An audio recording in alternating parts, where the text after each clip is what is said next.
e eles entraram no Amorim Lima em 2001.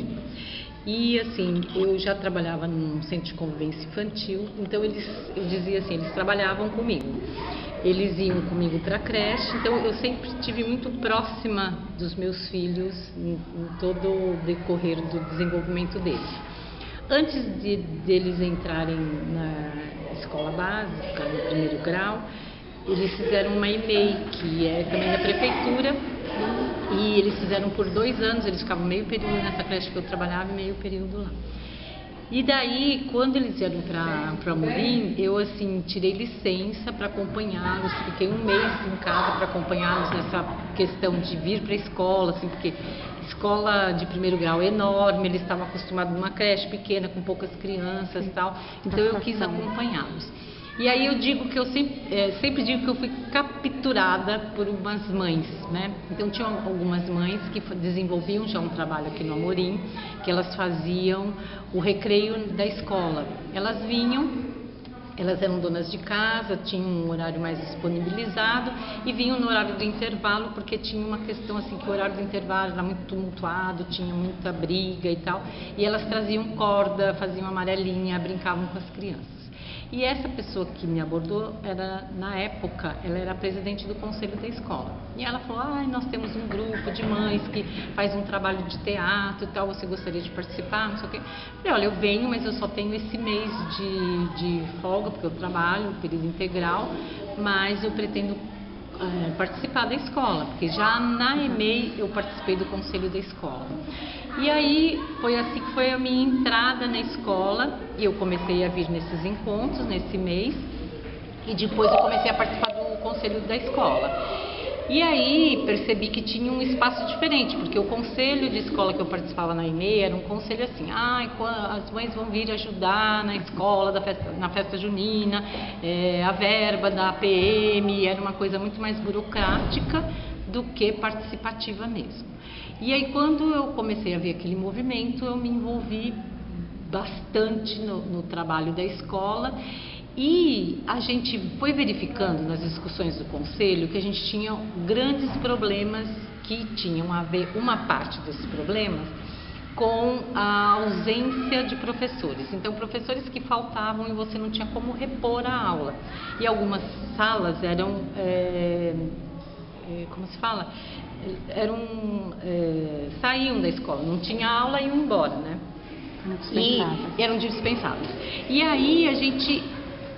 Junto com isso, a gente ouvia a queixa dos professores que tinha muita indisciplina, alunos que não se importavam com a aula, que desrespeitavam e tal. E aí a gente foi vendo que tinha uma relação de a falta dos professores, não em número para a escola. Tinham professores que ficavam de licença, não tinha reposição, a falta diária, assim, no dia a dia, que eles não podiam vir, muitas vezes por conta de ter 2 empregos, às vezes 3, então isso a gente percebia que era um problema muito sério.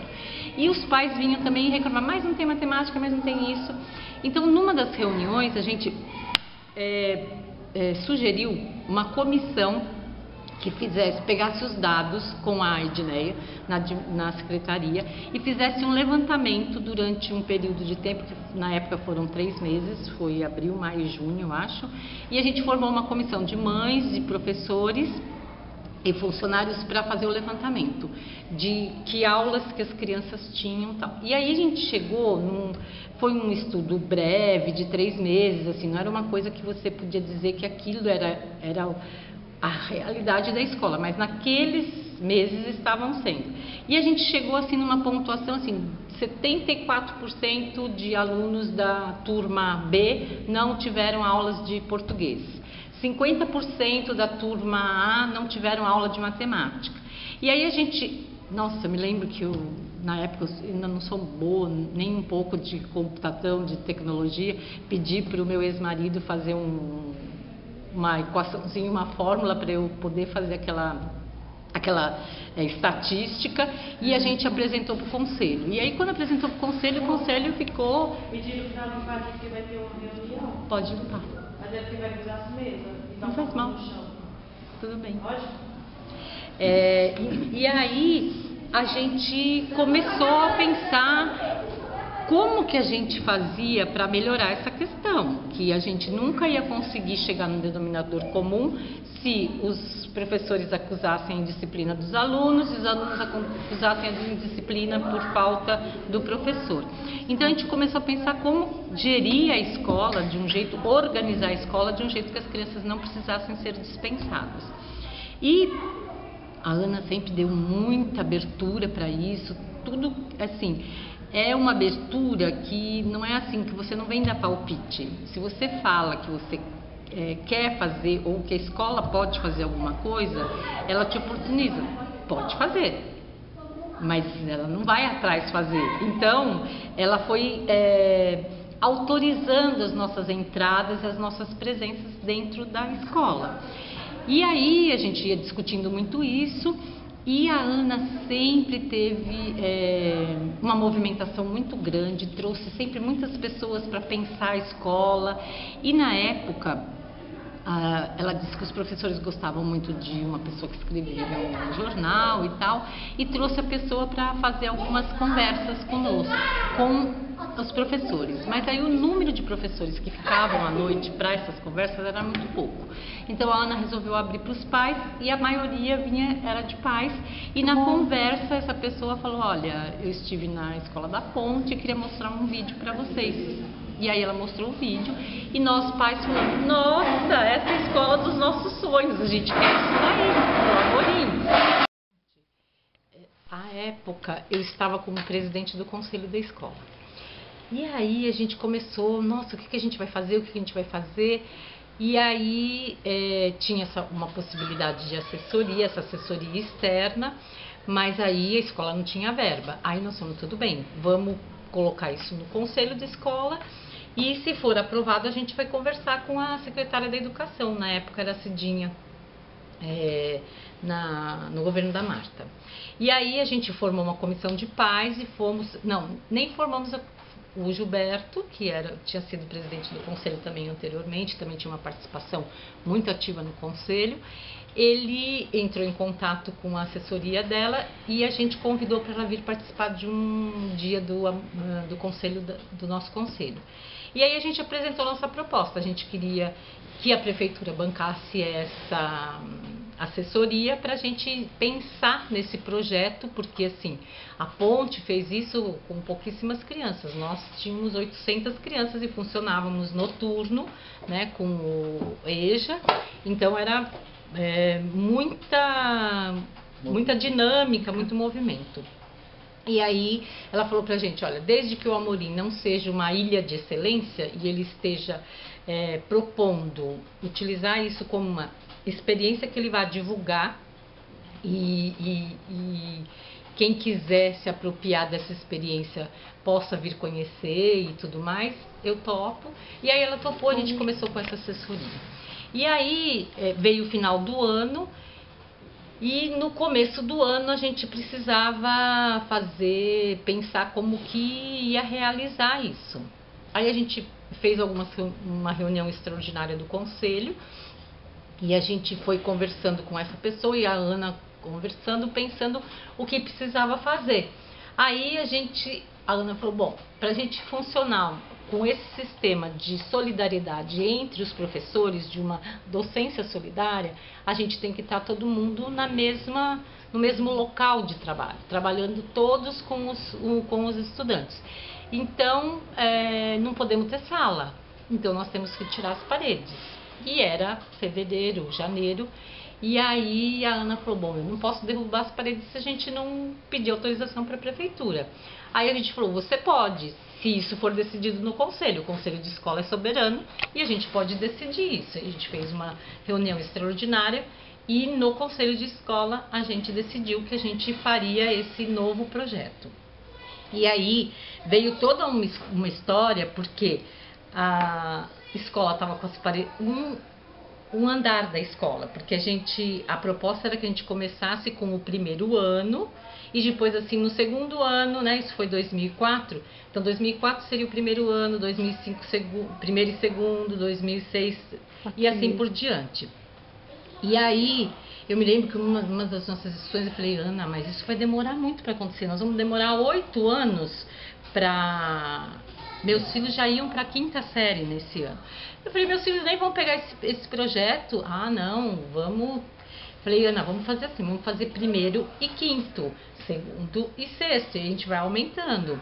Ela falou, ai, vamos ver, vou conversar e tal, e aí foi fazendo outras conversas, e aí ela percebeu que não daria para ser de outro jeito, porque na época as crianças era o ciclo 2 de manhã e o ciclo 1 à tarde. Então, se a gente fosse fazer isso no 1º ano, de manhã as crianças iam ter aula no salão grande, o 5º ano. Então, não ia ter jeito, tinha que já ser nesse formato. Ela falou, nossa, a gente nem tinha pensado, mas é isso mesmo, vai ter que ser nesse formato. Então, vamos começar com o 1º e o 5º, aí a 5ª série. E aí a gente começou. Só que era uma novidade, era uma ousadia, era uma coragem fazer um trabalho desse. E eu me lembro bem que nós, pais, é que fizemos a reunião, ainda antes de iniciar a aula, com os pais de 1º ano, que iam entrar nesse sistema novo. Então a gente fazia todo o resumo do que tinha acontecido, que a gente assumia uma responsabilidade, que naquelas séries que estavam iniciando esse projeto, as crianças não seriam dispensadas e ir embora para casa. Isso os pais iam ter de garantia e esse era o nosso compromisso com eles. E o grupo de pais que estavam no conselho é que faziam essas reuniões com os pais. E aí começamos aos trancos e barrancos, porque a gente não sabia bem como fazia, porque 2ª, 3ª, 4ª série não estavam no projeto, estavam no ensino tradicional, porque alguns professores não estavam nem um pouco interessados nesse projeto e principalmente para 5º ano era muito difícil. E quando a gente começou a organizar, a gente foi vendo que as crianças,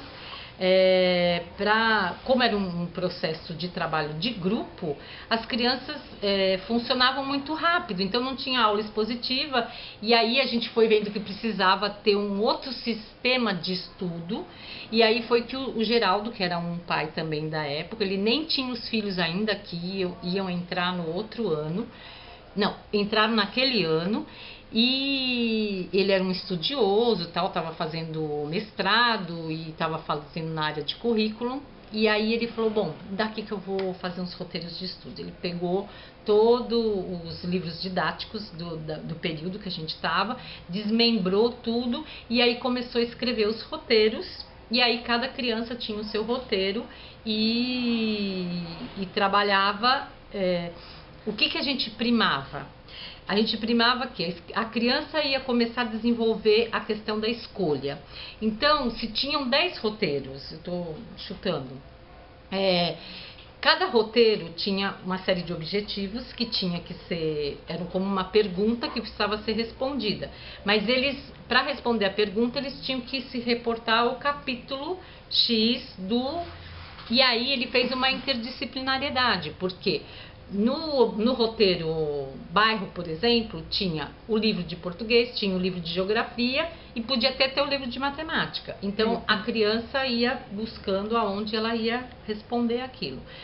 Então o que a gente queria? Que a criança ela pensasse o aprendizado dela, escolhendo o aprendizado. Por onde eu vou começar? Eu tenho mais afinidade por esse assunto, eu quero escolher esse assunto. Não isso para o 1º ano, porque o 1º ano ainda estava envolvido com a questão da alfabetização. Mas o 5º ano já era essa preocupação de escolher, de entender, assim, a nossa ideia, a nossa idealização, assim, a criança tem que saber qual é o currículo, tudo que ele tem para estudar e escolher e aprender a dividir seu espaço no tempo. Um pouco que a gente estava conversando das nossas faculdades. Aprender a distribuir no tempo que coisas eu aprendo e quantas coisas eu tenho que aprender até o final do ano. Então não é uma coisa que ele ficava no escuro e ficava recebendo só a aula, e quem pensa nesse currículo, na distribuição do currículo, se alguma coisa não dá tempo ou não, é o professor, e para todo mundo igual. Então a segunda coisa que a gente queria, que a gente achava que era muito importante dessa forma diferente de funcionar, era que cada criança seguisse o seu ritmo. Então, uma criança que inicia mais lenta, depois com o tempo ela podia ter uma outra forma de se organizar. Então, respeitar também os ritmos das crianças, o aprendizado. Tem gente que aprende a ler mais tarde, a somar mais tarde. E a outra coisa que importava era a gente iniciar o trabalho de cooperação, que era uma das coisas que a Ponte sempre fez. Então não precisava também de ter alunos da mesma série junto, podia misturar séries, idades, faixas. Nesse momento a gente ainda não estava preocupado com isso, mas a gente já estava preocupado com a questão da cooperação, da colaboração. Então, o aluno que já sabia, já tinha feito um certo roteiro, um certo objetivo, e o outro estava tendo dificuldades, ele podia colaborar com um colega, indicando alguma coisa, ajudando o colega a aprender mais e tudo mais. Então, assim, a gente tinha algumas bases de participação da comunidade, a gente queria também que os estudantes, com o decorrer do tempo, fizessem as assembleias a exemplo da Escola da Ponte. Mas assim, o primeiro ano foi muito tumultuado porque tinha muita coisa para fazer. E assim, o que era muito difícil no conselho era sustentar esse projeto, porque as pessoas vinham, questionavam, não, mas como você sabe que vai dar certo? Você garante que dá certo? E não sei o que meus filhos estão aprendendo? Eu não sei o que eles estão aprendendo. E a gente falava, olha, a gente tem certeza de uma coisa, do jeito tradicional, os nossos filhos não estão aprendendo. Então, a gente vai fazer uma tentativa. E só das crianças não serem dispensadas, vai mudar a relação deles com a escola. Eles vão voltar a respeitar a escola, querer estar nesse espaço e ter uma outra identificação. E aí a gente foi criando todos os instrumentos que eram necessários e isso foi sendo construído com a escola mesmo, com os professores que tinham assumido esse projeto, que assim causou tudo certinho. Eram 3 professores do ciclo 1, 3 professores do ciclo 2 que toparam e que estavam desenvolvendo esse trabalho. E aí a gente vai fazendo as coisas que vão aparecendo. A gente vai vendo dificuldade aqui, tinha questões de conteúdo, sim, porque a gente não sabia muito bem como fazer. Alguns alunos eram muito mais rápidos do que a gente imaginava. E aí a gente foi vendo que precisava ter uma configuração que logo no primeiro ano a gente fez, mas não estava dando muito conta, que era a questão da tutoria. Um dos dias da semana, além de ter as atividades, teria o período todo com a sua tutora. Então isso é um esquema que a gente se inspirou na Ponte e que começava a dar um significado para a relação professor-aluno diferente do que eles tinham. Embora o professor tivesse todos os alunos para atender, auxiliar, explicar, ou que tivesse que fazer alguma explicação em algum momento, ele tinha um grupo de 15 alunos que eram os alunos que ele conhecia, acompanhava. Então eles faziam atividades diferenciadas. A escola já tinha um movimento anterior muito grande. Quando eu cheguei aqui, a Conceição Acioli fazia esse trabalho com essas mães que faziam teatro, que se apresentavam, que estavam muito presentes na escola, que era um convênio com a Natura. Depois teve vários convênios, já tinha a capoeira, tinha o pessoal do Morro do Querosene que vinha ajudar na festa junina, no Alto de Natal. Então a Ana sempre teve uma preocupação, mesmo antes desse projeto, de ter muito próximo a cultura brasileira dentro da escola. Isso era uma coisa muito importante e que ajudava as crianças a terem identidade, a sua identidade, de povo, e no aprendizado. Isso fazia parte do aprendizado. Então, a gente foi vendo que tudo isso tinha que compor o currículo da escola e que até então, eles eram feitos fora da aula. Terminava a aula às 5 horas, que naquela época ainda era 4 horas de aula, era da 1 às 5, então das 5 às 6 eles tinham capoeira, eles tinham circo, tinha vários convênios. Meus filhos, por exemplo, faziam tudo, até o 4º ano eles participavam da flauta, do circo, da capoeira, porque eu trabalhava até às 6 horas, até que chegasse e tal, então era uma coisa assim, até bom. E a gente foi tentando várias parcerias. Nesse período todo foram... a gente se inscrevia para receber verba, para fazer parceria com instituições, e a gente foi sobrevivendo dessa forma. A gente viu também que a gente precisava de uma autonomia financeira, uma autonomia de escolha de professores, no sentido assim, chegava um professor, todo começo de ano era um sofrimento, porque vinham para cá professores que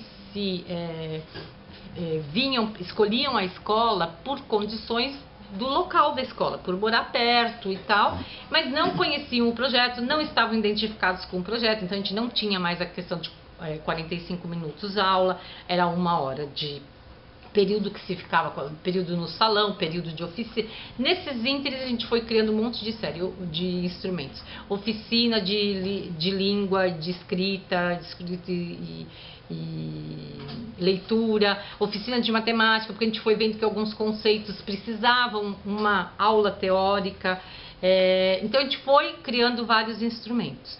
Nesse período também a gente criou o conselho pedagógico, porque a gente foi vendo que dentro do conselho de escola tinha temas que esperar um mês para serem discutidos não acompanhavam a dinâmica da escola. Então, assim, esse conselho pedagógico era formado pela diretora, as coordenadoras pedagógicas, professoras, pais e da comunidade, porque aí meus filhos já tinham saído da escola, eu acho. Eu participei como comunidade eu já participei, ainda eles estavam no 7º e no 8º ano. Depois ainda participei, quando eles saíram eu ainda fiquei vindo à escola, participando desses espaços por 2 anos, né? E aí, outra mãe, que também participa bastante, tá cuidando do cursinho, pré-vestibulinho para a escola técnica, para as crianças daqui, que também foi uma coisa inventada na época que os meus estavam no 8º ano. E aí, muitos pais, né, a gente começou a discutir o que seria bom se eles tivessem oportunidade de fazer uma escola técnica. E aí a gente sabia que os nossos alunos não tinham essa prática de provinha e muito menos de alternativas, de responder coisas assim, porque a gente não tinha prova, a gente tinha outras formas de avaliação nesse sistema todo, a tutoria era um deles, e os próprios pais se prontificaram de montar um trabalho que acontece de noite com as crianças, depois do horário escolar, e eles aplicam simulado, eles dão algumas aulinhas assim, para treinar um pouco eles para fazer o vestibulinho para a escola técnica, né? E esse ano está na vez dessa mãe que está com o filho na 8ª série. Então, a gente foi elaborando muitas coisas. O conselho pedagógico foi um instrumento que a gente elaborou. Depois a gente fez passeios de estudo do meio. Bom, a gente foi criando várias situações que tivessem um aprendizado maior, que a gente possibilitasse um aprendizado maior. E assim, vários pais, vários voluntários, as pessoas que vêm e se acoplam com uma possibilidade de trabalho, a Ana sempre abre o espaço. Então, assim, esse ano, por exemplo, quando eu voltei aqui para fazer o meu estágio de pedagogia, tá tendo latim e grego na escola. Então, assim, são pessoas voluntárias que são da USP, né? A gente tem essa facilidade por ser próximo da USP, que querem fazer um projeto. E assim, a Ana tem sempre esse cuidado de não ser um projeto assim que seja uma coisa só um aprendizado para o aluno e pronto, acabou. É alguma coisa que traga algo para a escola. Então, assim, que tenha um compromisso, que o professor titular se comprometa com a escola também, então que acompanhe e que faça uma coisa até o final, né? Então, assim, a gente tem muitas entradas na escola e muitas possibilidades, né? Porque a Ana abre mesmo. E aí foi assim que a gente fez essa construção. E eu sempre digo assim, a minha experiência mais importante no Amorim foi a minha experiência de cidadã Fátima, porque eu entrei, tinha muita vontade de melhorar a escola para os meus filhos. Quando você vai ouvindo toda a realidade da educação, né, do município de São Paulo, quando você pensa no estado de São Paulo, você pensa no Brasil, na educação como uma proposta de mudança para a vida das pessoas brasileiras, dos cidadãos brasileiros, aí você começa a compreender de outra forma. Então você está na escola para melhorar a escola para todo mundo. E era isso, né? Eu tenho minha primeira formação em serviço social, então eu tenho toda uma questão com a realidade social mesmo, de participação, de igualdade e de igualdade de oportunidades. Então era uma luta também que eu tinha um desejo de fazer. Mas a possibilidade de participar verdadeiramente, assim, fazendo as coisas, trazendo coisas, decidindo coisas com a escola, é uma experiência única que você tem. E é a experiência de cidadão. Aí não é a experiência de mãe, é a experiência de cidadão que você tem.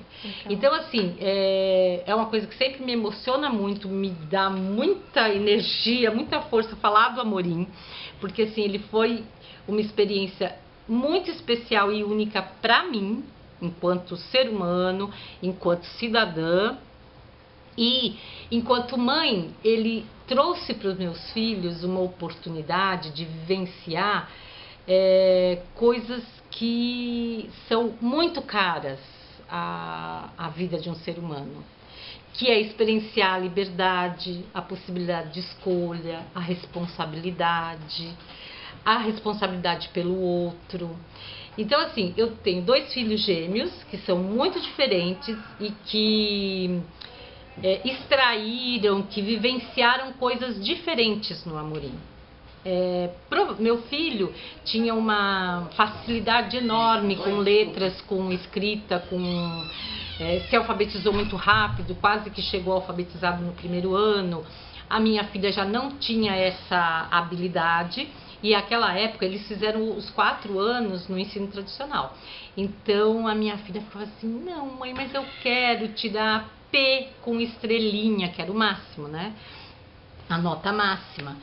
E aí ela se comparava com as amigas, que ela não conseguia chegar, ela tinha mais dificuldade de concentração, porque ela era uma pessoa muito viva, muito interessada em tudo. Então, quando ela entrou no projeto, esse jeito de ser dela equiparou ao irmão. Então, ele tinha algumas questões valorizadas, até então no ensino tradicional, muito mais questões valorizadas que ele tinha do que ela. E quando ela entra no projeto, começa esse sistema de tutoria, de conversar, de falar das suas questões. E aqui também é uma escola inclusiva, sempre, desde a época deles, tinha crianças com graves problemas, com problemas mentais. E na tutoria dela, ela tinha um menino assim, e elas cuidavam muito dessa situação. E então eles foram aprendendo coisas. Meu filho, no primeiro ano do projeto, ele falava para mim: eu não quero ficar mais nessa escola, eu quero que você me coloque no Júlio Mesquita, que era a outra escola daqui. E eu fiquei muito angustiada, porque eu achei que eu estava fazendo alguma coisa que não estava fazendo, indo de encontro ao meu filho. Eu queria que meu filho fosse feliz, e ele não estava feliz aqui dentro. E foi muito bom, assim, o limite também que o meu ex-marido colocou, que ele falou: não, pode deixar que eu vou falar com ele. Você não vai ficar que nem louca, indo levar um para um lugar e outro para o outro. Fabiana, é o seguinte, você tem 9 anos para 10, e quem escolhe e quem decide sobre que escola é melhor para você sou eu e sua mãe. E você vai ficar no Amorim, e eu não quero mais conversa sobre isso. E ele ficou, e logo em seguida a gente começou a criar um outro instrumento que chamava-se grupos de responsabilidade, que parece que deu uma baixa e agora eles estão retomando de novo. E o grupo de responsabilidade da minha filha era o grupo da limpeza, dos banheiros. Então era uma coisa super chata e difícil, porque eles queriam que tivesse sabonete. Então eles chamaram pessoas para trazer sabonete, porque eles mereciam ter um banheiro limpo, não sei mais o que. E o grupo de responsabilidade da tutoria do Cabian foi o grupo de apresentação da escola. E a escola sempre teve muitos visitantes, então eles vinham visitar e os alunos que apresentavam a escola. E aí, na conversa com a tutoria, não era só ele que não gostava muito do projeto, não. Tinha outras pessoas. E então eles falaram para a Eliette assim, né, instigando. Mas a gente pode falar mesmo o que a gente acha da escola? Ela falou, claro, vocês têm todo o direito de dizer a opinião de vocês sobre a escola, mas vocês também têm que falar como a escola funciona e qual é o nosso projeto, tá bom? Tá, tudo bem. E aí eles começaram a apresentar a escola e eles foram se encantando e assim, se orgulhando do espanto das pessoas com o que acontecia aqui no Amorim. E aí esse de mal com o projeto foi saindo, né? E aí eles chegaram na formatura e eu acho que cada um levou para si um jeito diferente, porque cada um tem um jeito de funcionar diferente. Eles estudam de formas diferentes. O Cabian entrou na escola técnica, no Liceu de Artes e Ofícios, que era super difícil. Quando chegou no meio do segundo ano, ele não queria mais estudar lá, uma escola super tradicional, que é assim, sufocante, né? E ele falou, mãe, eu quero ser feliz. Ele estava fazendo multimídia e ele falou, eu não vou fazer isso. Não vou trabalhar com isso.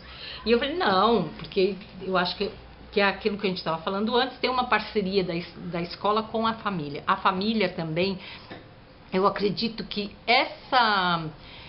esse jeito que o projeto atuou nos meus filhos tem a ver com o jeito que eu estava nesse projeto também. Eles percebiam a importância que eu dava e assim, que eu fazia parte de alguma coisa que era o melhor para eles. Então, eles entenderam isso. Mas eu entendo que a gente tem uma coisa muito forte de dizer, não, aqui é o seu limite, você não decide, não.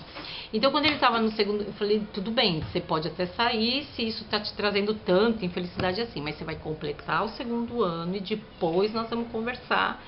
Que aí ele disse que... Eu falei, mas como você vai sair de uma escola técnica? Ele falou, não, eu vou passar em outra escola técnica. Ele prestou um vestibulinho para a escola Guaraci, aqui em Pinheiros. Eu falei, bom, vamos conversar. Você termina o segundo ano e passa no Guaraci. Aí você se transfere. E foi o que aconteceu. Ele fez isso. E depois ele quis fazer um intercâmbio. A gente tinha questões financeiras, mas a gente conseguiu uma forma aí de fazer. Ele ficou 8 meses no México.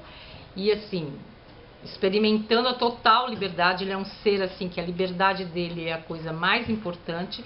E para minha filha, ela já não teve, ela foi para uma escola pública, sentiu muita diferença, porque é uma escola também tradicional, muito fechada. Ela falava, mãe, não tem festa junina nessa escola, essa diretora não deixa a gente fazer. Elas fizeram uma festa interna, porque inconformada que não tinha uma festa junina, ela foi, mobilizou.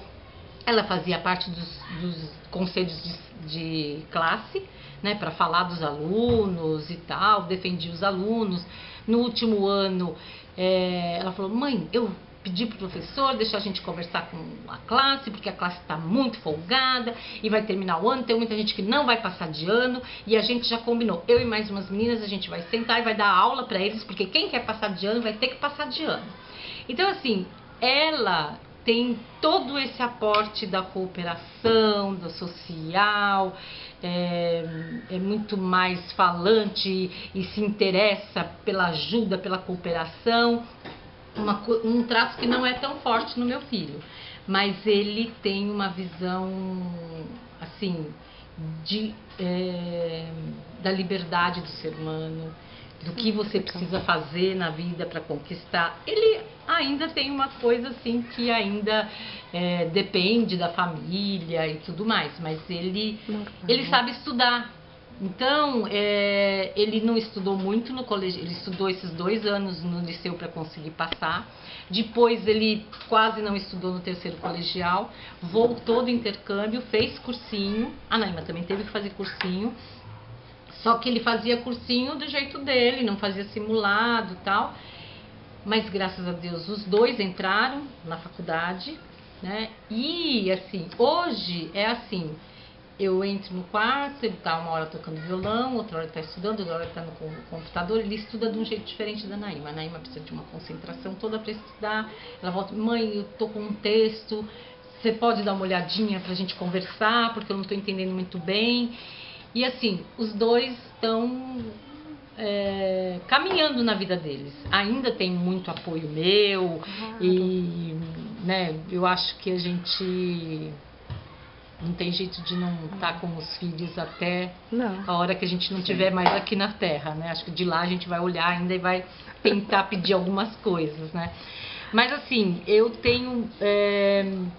eu sempre falei para eles, um dia vocês vão me agradecer por ter feito o Amorim. E por ter sido essa escola que o Amorim foi, com todas essas pessoas que participaram. Então, na época que eles estavam, foi quando foi escrita a Carta de Princípios. Então, a gente tinha um pai e uma mãe que tinham uma experiência muito grande com dinâmica de grupos, e eles incentivaram as crianças a escrever, ajudaram as crianças a escrever a Carta de Princípios. Minha filha fez parte disso, meu filho fez parte disso. Então, isso ninguém tira deles. Assim como ninguém tira essa experiência de capacidade de fazer. A gente fez coisas nessa escola. Independente, quer dizer, a gente tem uma legislação, porque a LDB permite tudo isso. O Conselho de Escola é soberano em decisões. É óbvio que a gente sabe que a gente é ligado a uma rede pública, que a gente tem certos respeitos, e a gente sempre que precisou foi atrás, ia atrás de político, ia atrás de conversar, de justificar, de resolver as coisas dentro do conselho para que as coisas ficassem legalizadas, mas a gente sabe que é possível fazer. Mas assim, nunca, jamais dá para fazer sozinho. Então assim, eu tenho uma questão para mim que isso é uma coisa óbvia. Se não tivesse a Ana aqui, não teria acontecido desse jeito, porque ela tem um jeito único de ser, da pessoa dela, e que faria desse jeito. Mas eu acredito que as portas e essa possibilidade que a gente tem de experimentar desse jeito, a possibilidade de participar, é porque ela tem esse compartilhamento de poder, ela consegue possibilitar, mesmo sem sair do papel da direção, ela consegue compartilhar os poderes possíveis. Por isso que eu disse aquela hora que ela não... a gente vem e fala assim, Ana, a escola devia ser assim, vamos fazer, faz. Me diz, como que a gente faz? Então, assim, quem quer e faz, tem o espaço. Então, assim, é um jeito muito importante de compartilhar o que ela pode fazer na escola, né? Então, assim, essa experiência para mim foi a minha experiência de cidadania mesmo.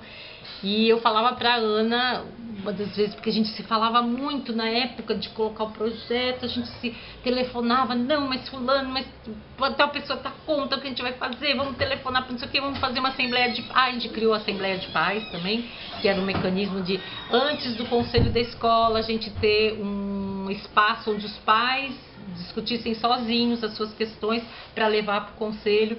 Então a gente assim conversava muito e eu falei, Ana, nós vamos escrever uma página da história da educação brasileira. E outro dia ela brincou comigo, Fátima, vamos rasgar essa página porque eu já tô cansada, viu? Não tô aguentando.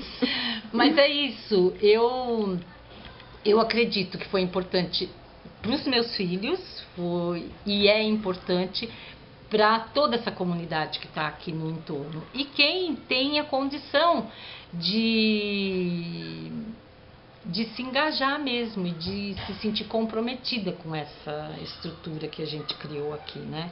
Porque cada um vai passar do jeito que pode, né? E alguns pais participam mais na colaboração da festa mesmo, de vir montar a barraca, de ficar na barraca, de trazer o doce para para a barraca de arranjar dinheiro para a formatura do 8º ano, outros pais só podem vir na reunião, colocam seus filhos aqui, debitam essa crença, né, essa autorização no trabalho que é feito aqui, mas na verdade assim, a gente vai ser, e essa escola vai ser com uma qualidade cada vez melhor na medida que as pessoas trouxerem as suas qualidades particulares e somarem a essa que está acontecendo aqui. Então, assim, é um acontecimento essa escola. Então, quem quiser, Tá aberto. está aberto. Muito obrigada, Fátima. Falei demais? Não, eu sou faladeira falou mesmo. exatamente o que nós precisávamos e gostaríamos de ter ouvido. Nós te agradecemos muito. Imagina. Obrigada pela emoção, obrigada pela participação e obrigada pela Muito cidadania.